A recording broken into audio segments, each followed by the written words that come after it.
और आइए अब लेते हैं पूरे दिन की खबरों का लेखा जोखा। बिग एंड बोल्ड में खबरों का रोलर कोस्टर।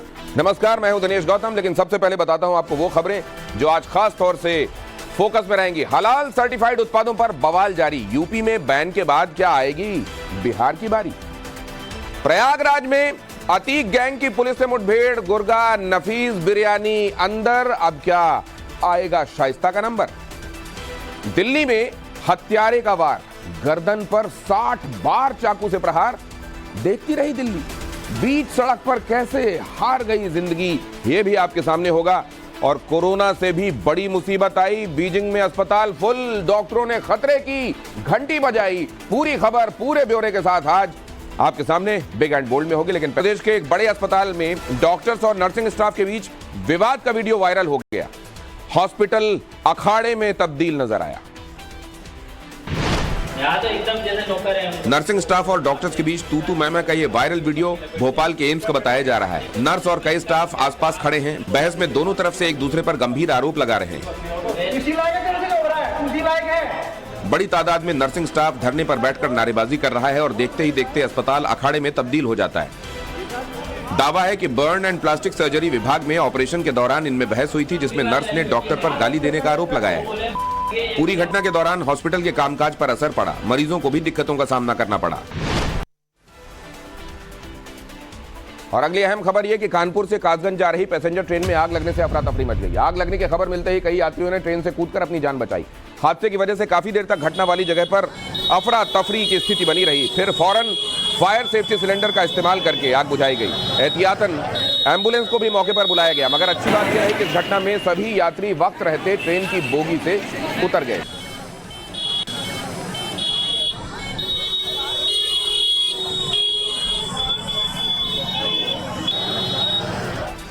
कर्नाटक के बेलगावी में ड्यूटी के दौरान कुछ पुलिसकर्मियों को शराब पार्टी करना महंगा पड़ गया। ड्यूटी में शराब पीने पर एक हेड कांस्टेबल और कांस्टेबल को सस्पेंड कर दिया गया। आरोप है कि ये दोनों ही रात के वक्त अपनी ड्यूटी पर शराब पी रहे थे। वहां से गुजर रहे कुछ लोगों की उन पर निगाह पड़ी और उन्होंने पुलिसकर्मियों का वीडियो बना लिया। ये वीडियो वायरल होने के बाद दोनों पुलिसकर्मियों पर कार्रवाई करते हुए उन्हें सस्पेंड कर दिया गया।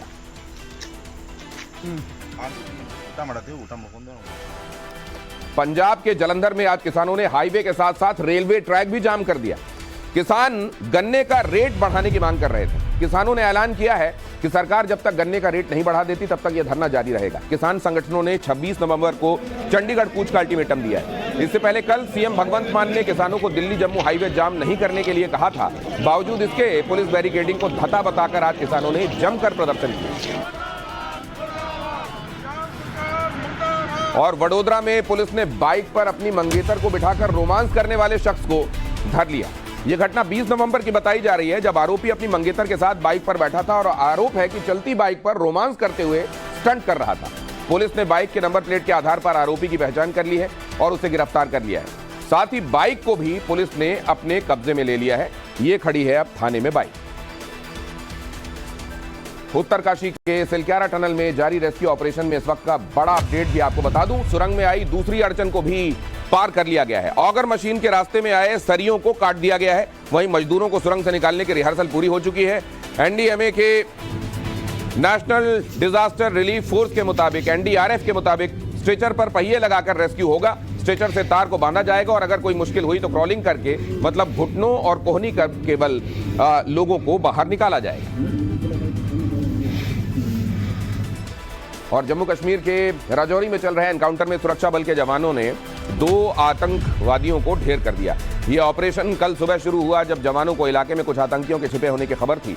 जब जवानों ने मोर्चा संभाला तो आतंकियों ने अंधाधुंध फायर खोल दिया, जिसमें सेना के 2 कैप्टन और जवान शहीद हो गए थे। उसके बाद जवाबी कार्रवाई करते हुए सुरक्षा बलों ने 2 आतंकियों को ढेर कर दिया और उनके पास से बड़ी तादाद में हथियार बरामद कर लिए।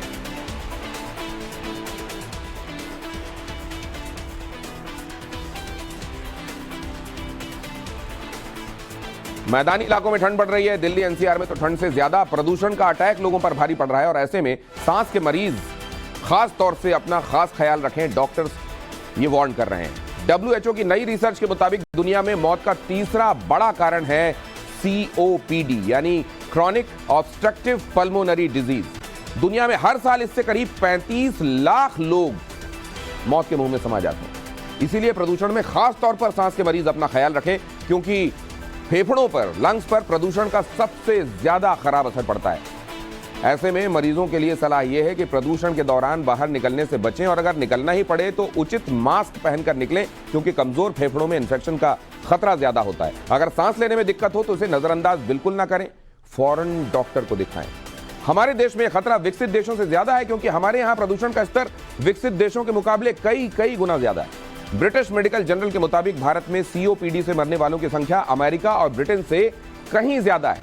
1 लाख लोगों में करीब 98 लोगों की मौत भारत में सीओपीडी की वजह से होती है, जबकि अमेरिका में यह संख्या 33 और ब्रिटेन में केवल 31 है। इसीलिए हमें ज्यादा सावधान रहने की जरूरत है। अगली अहम खबर की तरफ आपको ले चलूं, जो कि ऑस्ट्रेलिया से है। बिहार में आज एनआईए की टीम ने छापेमारी की। गया के डेल्हा थाना क्षेत्र में पूर्व जिला परिषद सदस्य राजू यादव के घर पर ईडी के अधिकारियों ने रेड डाली। छापा मारने के लिए एनआईए के 8 अधिकारी सुबह राजू के घर पहुंचे। छापेमारी के दौरान लेन देन की एक डायरी बरामद हुई है। गया के अलावा कैमूर जिले में भी एनआईए की टीम ने रेड डाली। एनआईए के अधिकारियों ने कई बार टीम बनाकर भभुआ में 2 प्रिंटर्स के ठिकानों पर छापेमारी की। माफिया अतीक अहमद का एक और गुर्गा नफीस बिरयानी पुलिस के हत्थे चढ़ गया है। प्रयागराज के चर्चित उमेशपाल शूटआउट केस में नफीस बिरयानी की क्रेटा कार का इस्तेमाल हुआ था। प्रयागराज पुलिस ने नफीस पर 50,000 रुपए का इनाम रखा हुआ था। नवाबगंज थाना क्षेत्र में पुलिस और बदमाशों के बीच हुई मुठभेड़ में नफीस को पुलिस ने धर दबोचा। मुठभेड़ में नफीस बिरयानी के पैर में गोली लगी। हालांकि नफीस का एक साथी फरार होने में कामयाब रहा। यूपी के प्रतापगढ़ में युवक के अंतिम संस्कार को लेकर परिजनों और पुलिस के बीच जमकर नोकझोंक हुई। आरोप है कि अपनी प्रेमिका से मिलने गए युवक की गैर समुदाय के लोगों ने हत्या कर दी। इसके बाद परिजनों ने युवक का अंतिम संस्कार करने से इनकार कर दिया। पुलिस ने हत्या के मामले में 9 लोगों के खिलाफ केस दर्ज किया है। प्रेमिका और उसके पिता समेत 6 आरोपियों को गिरफ्तार किया गया है। पंजाब के कपूरथला जिले के गुरुद्वारा पर मालिकाना हक को लेकर निहंग के 2 गुट आपस में भिड़ गए। मौके पर पहुंची पुलिस पर एक निहंग सिख ने फायरिंग कर दी। इसमें 1 कांस्टेबल की मौत और 5 पुलिसकर्मी जख्मी हो गए। इलाके में बढ़ते तनाव को देखते हुए बड़ी संख्या में पुलिसकर्मियों को तैनात किया गया। पुलिस अब तक निहंग समूह के 10 लोगों को गिरफ्तार कर चुकी है। समलैंगिक विवाह पर सुप्रीम कोर्ट के फैसले पर पुनर्विचार के लिए याचिका दायर की गई है, जिसे कोर्ट ने स्वीकार कर लिया है। याचिकाकर्ता के वकील मुकुल रोहतगी ने सीजेआई डीवाई चंद्रचूड़ से अनुरोध किया कि समीक्षा याचिका 28 नवंबर को 5 न्यायाधीशों के समक्ष विचार के लिए लाई जाए।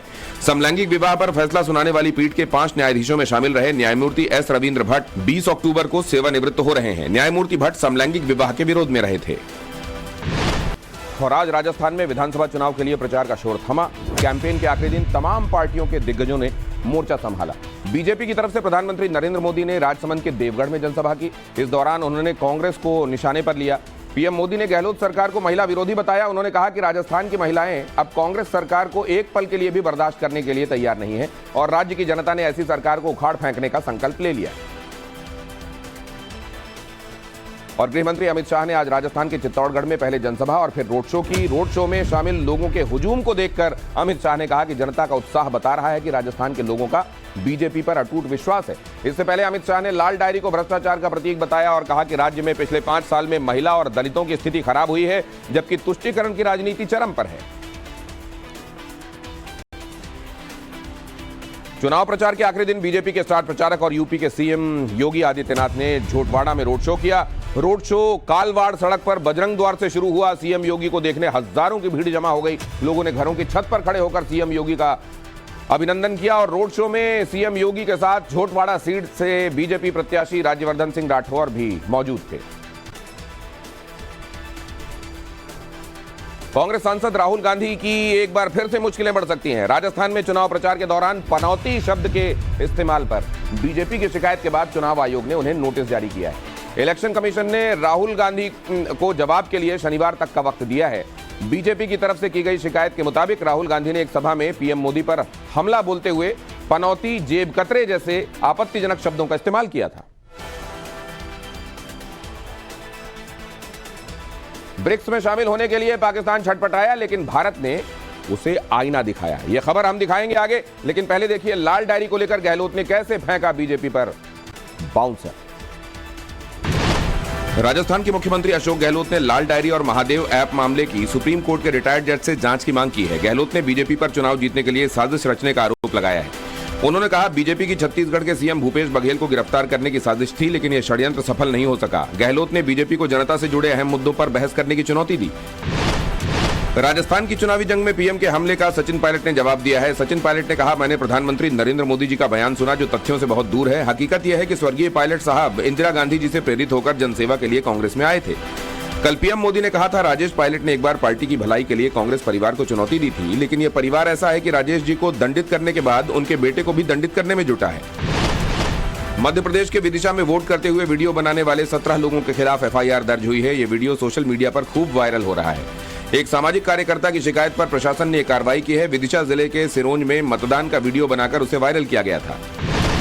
यूपी के बाद बिहार और कर्नाटक में हलाल उत्पादों पर बैन की मांग उठ रही है। बेगूसराय से बीजेपी सांसद गिरिराज सिंह ने बिहार के मुख्यमंत्री नीतीश कुमार को पत्र लिखकर अनुरोध किया है कि बिहार में हलाल सर्टिफाइड पर बैन लगाया जाए। कर्नाटक में भी बीजेपी नेताओं ने खाद्य पदार्थों, दवाओं और कॉस्मेटिक उत्पादों के हलाल सर्टिफिकेशन पर प्रतिबंध लगाने की मांग की है। महाराष्ट्र में कोविड महामारी के दौरान ऑक्सीजन जनरेशन प्लांट में घोटाले का मामला सामने आया है। मुंबई पुलिस की ईओडब्ल्यू ने नागपाड़ा पुलिस के थाने में अज्ञात लोगों के खिलाफ मामला दर्ज किया है। बीजेपी नेता किरीट सोमैया ने शिवसेना उद्धव गुट और कांग्रेस के पूर्व मंत्री पर भ्रष्टाचार का आरोप लगाया था। और कोविड से उबर रही दुनिया के सामने अब एक नया संकट खड़ा हो गया है। चीन में एक ऐसी रहस्यमयी बीमारी से हड़कंप मचा हुआ है जिससे WHO के भी हाथ पैर फूल गए हैं। इसके चलते चीन की राजधानी बीजिंग और उसके करीब 800 किलोमीटर के दायरे में सभी अस्पताल मरीजों से भरे हुए हैं। इन मरीजों के फेफड़ों में जलन, तेज बुखार, खांसी और जुकाम जैसे लक्षण दिखाई दे रहे हैं। ये बीमारी बच्चों को ज्यादा चपेट में ले रही है। बीमारी को फैलने से रोकने के लिए स्कूलों की छुट्टी कर दी गई है। WHO ने इसे लेकर अलर्ट जारी किया है।